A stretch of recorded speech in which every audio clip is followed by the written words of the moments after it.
Před minulém videu, kdy jsme spolu chystali S-kový Mercedes na aplikaci keramické ochrany, jsem vám slíbil, že na Jaguaru to dotáhneme do konce. Aplikace keramické ochrany potřebuje bezesporu strojní leštění. A to proto, že keramika nejlépe chytá na hladkém a bezporezním povrchu, který je dokonale vyleštěný a odmaštěný. Je to fakt jakože zítra je zítra a ne včera. Než ale začnu leštit, musím důkladně oblepit veškeré gumové a plastové segmenty na autě. To protože kdybych ve vysokých otáčkách hůčil do gumy nebo do matného plastu, tak bych ho mohl spálit a vypadalo by to, jako by se tam vysral holub. Ale k tomu všemu se s tím pak už nic moc nedá dělat. Systematicky leštím místo po místu.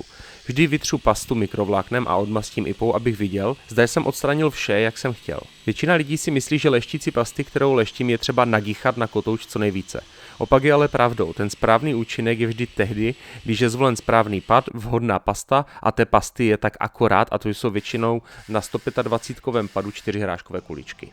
Po vyleštění znovu přeparkuju auto a celého umyju a odmastím. Keramiku nanáším tak, že například kapotu si rozdělím na 6 segmentů a aplikuju je postupně, segment po segmentu. Vždy, když se jeden segment natáhne, musí se sleštit novým mikrovláknem. K tomu používám rozptylovou čelovku s bílým světlem, abych viděl, zda mi někde nezůstaly fleky.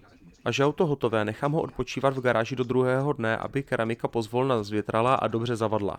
No a pak voilà, bučos keramikos je hotový a já se můžu vrhnout na další auto. Nezapomeň dát like, odběr a těš se na další video. Čau!